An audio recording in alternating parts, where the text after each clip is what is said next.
Come on up. Mr. Mayor, before we do that, I'm sorry to interrupt. Actually, I would like to make an amendment to the workshop if possible. Sure. Last week, I think it was Friday, Thursday or Friday, there was some issues that came up in the papers about some different contaminants in water, and Moorestown was mentioned. And I met with Scott today because I just was very concerned about all the things that are happening. And, the safety of our residents is concerned. We want to make sure you get all the facts and everything. And Scott and I talked for a really long time today. A lot of things came to light. And Scott, you're better with numbers than I am, because I don't know offhand, but there was just some things I'm really quite dismayed at.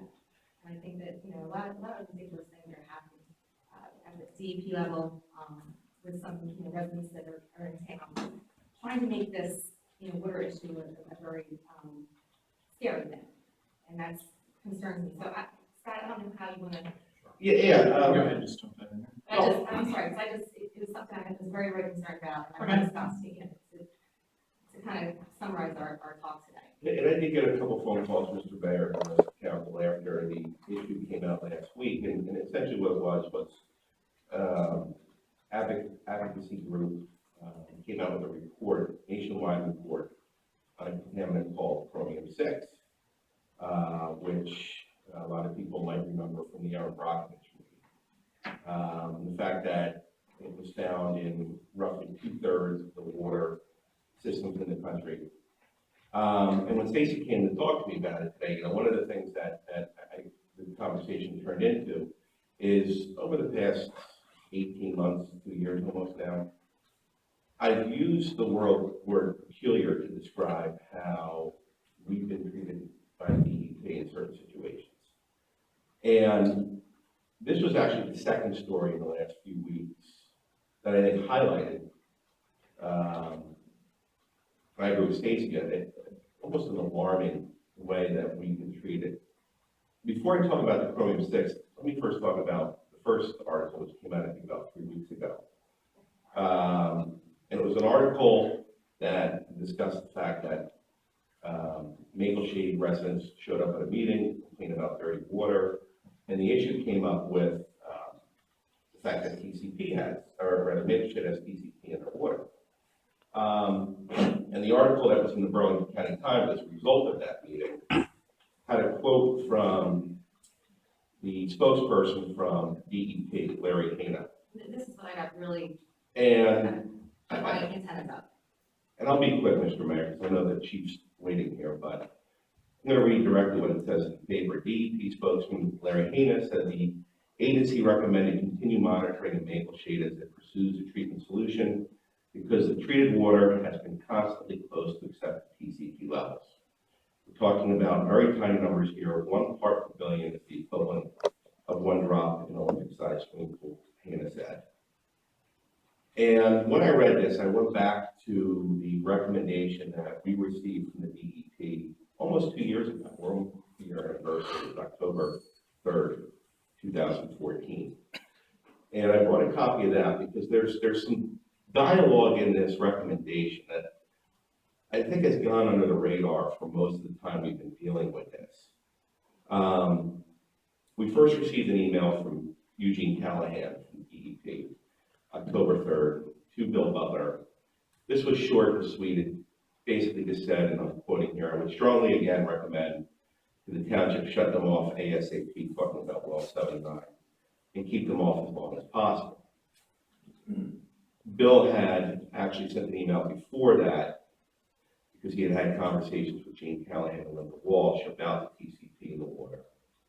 And he did express a desire to, yes, turn the wells off, but turn them off at the end of the month. Remember, this is October 3rd, because typically Moorestown would flush the hydrants in October. About an hour after that, we got the email from Tara Fell that said that due to elevated levels of the compound 1,2,3-trichloropropane, strongly recommend Moorestown cease using the wells and not wait until October 31st. So I think that's issue number one, is that we could not wait 4 weeks to turn our wells off. But what was further in that email that I think has flown under the radar is what follows, which is New Jersey Drinking Water Quality Institute recommended that DEP propose and adopt an MCL of 0.03 for trichloropropanate. The value of 0.03 was recommended to be based on analytical limitations. Now, at the time, we had just had 2 recent scores that were 0.066 and 0.068, I believe. Definitely higher than 0.03. But this next sentence I'm about to read, I think, puts the article about Maple Shade in a weird, peculiar context. It says, note, however, if the analytical issues, when they're talking about analytical issues here, there are different forms of testing and monitoring for different contaminants, and some forms of testing do not detect at certain limits, so they want you to detect using a method that detects the lowest limit possible. And what this is saying is that all the methods of test PCP had analytical limitations. And it says if analytical issues were not a limiting factor, the recommended value would have been 0.0013 based on health impacts. Now, as we all know, as a result of this email, we shut the wells off. We shut them off until June of 2015, shut them off again in February, and they've been off since then. And in that time, we spent several $1 million on purchasing water from New Jersey American Water, millions of dollars. We've committed to doing interim treatment and permanent treatment. The interim treatment should be up within the next month or so. And yet, we were told we have to turn the wells off. And we couldn't wait 4 weeks. And that the real number based on health impacts is really 0.0013, which is almost 20 times lower than 0.03. So now I go back to Maple Shade, because back in April this year, Karen Fell from DEP, the same person that wrote this email to us, shared a letter that she sent to Maple Shade in June of 2015. June 23rd, 2015 to be exact. And this is what that letter said. It said in late December 2014, Maple Shade informed DEP that it would only use well 11, a well that had was non-detect for PCP, exclusively until summer demand. Based on recent phone conversations, DEP understands that well 12, which had levels of PCP above 0.03 standard, continued to be used to a limited extent, and that Maple Shade expects to rely on well 12 for half of its summer months. DEP recommends the following: sample monthly for PCP from each well before any treatment, sample monthly at the Main Street Treatment Plant at point of entry after treatment, and if the Main Street Treatment Plant concentration exceeds 0.03 parts per billion as a running annual average, DEP recommends Maple Shade cease use of the Main Street Treatment Plant. So again, in June of 2015, DEP, the same person that told us to shut our wells off and not wait 4 weeks, and that the number was really 0.0013, tells Maple Shade, again, if there's a running annual average that exceeds 0.03, DEP recommends Maple Shade cease use of wells, the treatment plant. Now, I checked Water Watch today to see where Maple Shade was. Couple interesting things. First off, since the letter that I just pointed out, Maple Shade only has 6 monitoring events listed on Water Watch. And my understanding on how this works is the labs are state approved, they go directly to the DEP. So I think it's safe to assume that the fact that there's only 6 results here means there was only 6 monitoring events done. The average over those 6 months, which by the way, they haven't tested since April of this year, is 0.0345. They have 6 months missing. They have an average that's over 0.03, which according to the letter in June of 15, they were told would trigger a recommendation that they shut off the wells. And now just a couple weeks ago, a couple months after the year after the original letter, spokesperson from DEP says they're close enough. They can continue just monitoring. And another factor I want to keep in mind here is that we are committed and we are putting in temporary treatment. Maple Shade has been drinking this water for 2 years. I have an email from Gene Callahan from October 9th, 2014, where he acknowledges Maple Shade has PCP in their system. 2 years, and they're not doing temporary treatment, they're only doing permanent treatment. My understanding from reading the article is they are still probably 18 months, 24 months away. So we couldn't wait 3 to 4 weeks, Maple Shade, at a cost for Moorestown Township of millions of dollars. Maple Shade, 3 or 4 years, not a problem. And I think it's scandalous that that's the way we're being treated, and it's costing our residents that much money. And quite frankly, it's scandalous towards residents of Maple Shade, because if the language used and the recommendation to us is true, I have no reason to believe it's not, in terms of the health risks of TCP, I'm sure that they're believe what they wrote to us. But if the real number is 0.0013, which is what we were told, that means that in the last year, Maple Shade has averaged 26 times higher than that, with a high of almost 40 times that number. And yet again, very nonchalant, they can move on, they can go. This is like, I mean, the thing that I think angers me the most about this is that we have said all along that our water source is safe, our wells are safe. And I've corroborated that with, different scientists, different people who live in town, who are environmental engineers who do water quality assessments and remediation every day of their careers. And we know it's safe, and obviously the DEP is saying to the shade, it's safe, but are holding us to a different standard. And I hate to make it more aggravated, but I think it gets worse. So now the story last week is about chromium 6. Again, semi-famous because of the movie Evan Brockovich. Apparently 2/3 of all the drinking water sources nationwide, very, very prevalent throughout New Jersey. And Moorestown was listed in most of the newspaper articles I saw as one of the higher averages, 0.5. And what the newspaper articles talked about was the fact that California had recently recommended a level of 0.2. Gold, thank you. 0.5, obviously higher than 0.2. But what the BCP article on this mentioned was that back in 2010, the Drinking Water Quality Institute had recommended an MCL of 0.07.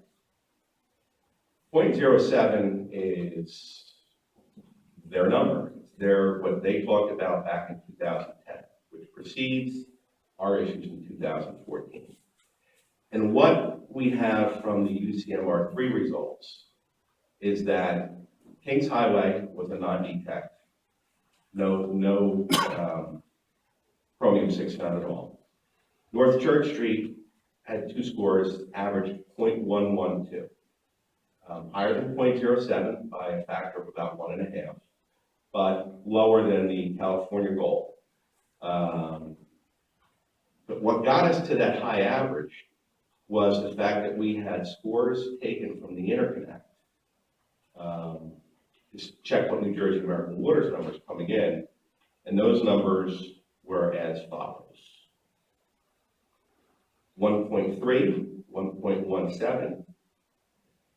Excuse me, those are New Jersey Americans' direct numbers. The numbers we found were 0.492, 0.630, and 1.524.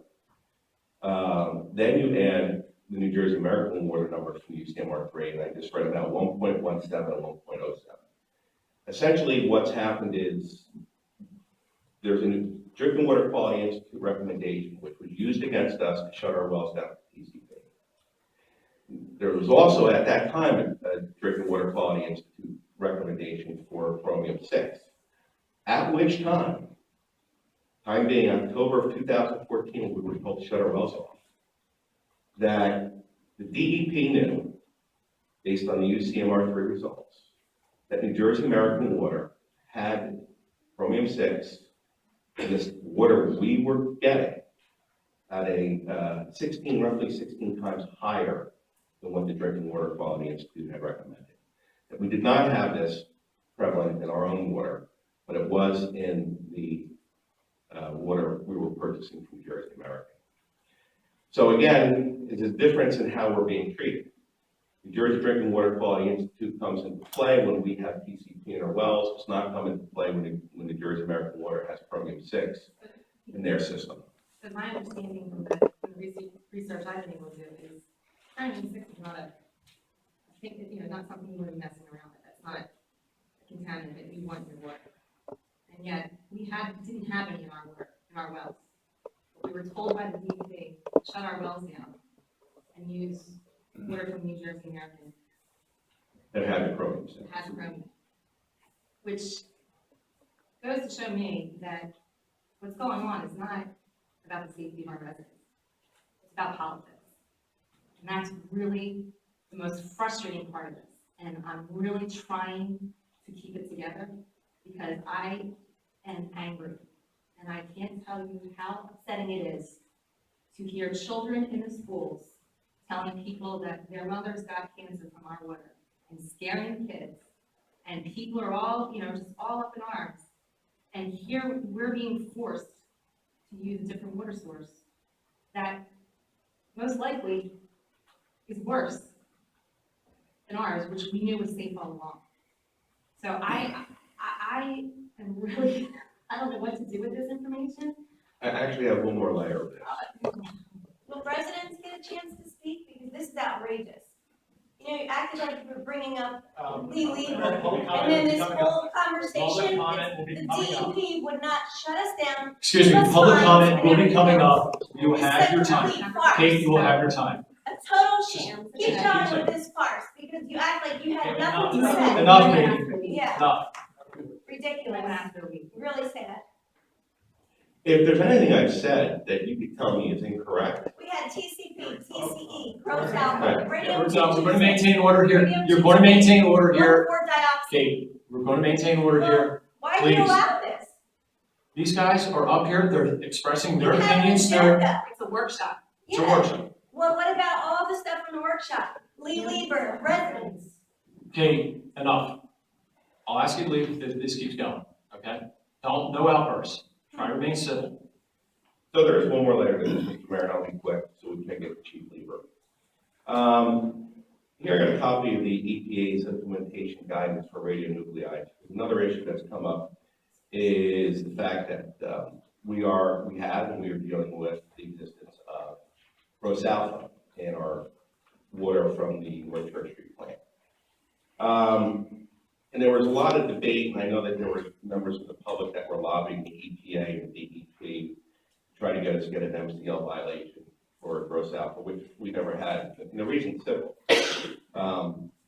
Reading directly from this document from the EPA, the guidance on the radionuclide, it says systems triggered into increased monitoring will not be considered a violation of the MCL until they have completed 1 year of quarterly sampling.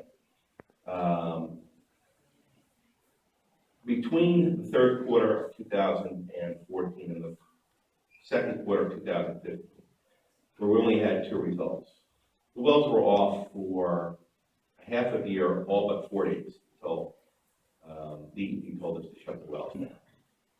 I've talked to the EPA, I've talked to the DEP. Neither one of them argued the fact that for the first quarter of 2015, there was no requirement by the township to monitor for gross alpha. Therefore, there was no completion of the 1 year sampling, which is what the regs call for. However, there's also been discussion in this building, in these meetings over the past year or so, about why didn't this group, council, myself, do anything earlier. And as part of the ACO, we put out a tier 2 notice for the gross alpha. And I received a few phone calls from residents about that. And one resident asked me, how long has gross alpha been in the system? Can you tell me off the top of your head? I said, I don't have to. I can go on the Water Watch website. The Water Watch website has records for gross alpha going back to the first quarter of 2005. Keeping in mind that the MCL for gross alpha is 15. Here's the 4 quarterly scores of 2005 for gross alpha. 14.9, 6.3, 15.7, and 16.2. Couple interesting things to point out about this. Once the 15.7 was hit, it should have triggered quarterly monitoring, and there are no results in 2006 until the fourth quarter. What's also interesting is how the township didn't get back then either a monitoring reporting violation or an MCL violation. But I think the question as to when this should have been dealt with really is answered by this information. It should have been dealt with back in 2005. The numbers were higher then than they've been in the last several years. The fact that the DEP never took any action then, and yet they're taking different action now is just another peculiarity that we're dealing with. But all of this put together, Mr. Mayor, I agree with Ms. Jordan. I'm not sure what we can do, but this unfair, inconsistent treatment from the DEP has cost this town a lot of angst and a lot of money. And I think it's appropriate for council and the public to be aware of those things. That's all I have. I mean, is this something that we ask for an investigation on? Because this is outrageous, that all these things are happening, and that this town is treated differently. Why is this town being treated differently? I mean, sir, really, what is the reason for this town being treated so differently? And then, you know, the DEP is so concerned with TCP, 123 TCP. And yet I think, how many towns in New Jersey have 123 TCP? I was told to. And then Chromium 6, which we said before, is a worse compound than having the water. And how many towns is that? A lot. So DEP, quite frankly, I think is leaving the safety of our residents, the whole state, concentrating on something that first of all, it's not a safety issue like Chromium 6. And that's just, we're concentrating on all this, we're concentrating on all these little nuances that nobody else gets, that nobody else can do, you know, to any other towns but us. And I can't even talk because I'm so fired up about it. And I don't know if there's something where you call the Attorney General and have him look into this. In the Senate, you know, I don't know, there's gotta be something that needs to be looked into because I think this is, ridiculous. And I'm really fed up with it. And I apologize for, asking to amend the agenda to talk about, but, like I said, people had asked me over the weekend, seeing some of the newspaper articles, and I did a little bit of digging, a little bit of research. And then when I met with Scott today, and we talked about some of these things, my blood was boiling. So I don't know where to go and what to do, and, you know, I'm looking for a little bit of guidance from this council, you know, for what we should do. And maybe, Scott, you can go back to your colleagues and, you know, get a recommendation from them of how we should proceed with this, but I think it's really outrageous that we are treated so differently. And quite frankly, if I was the resident of the chair, I'd be really pissed. Because why is Moorestown getting special treatment?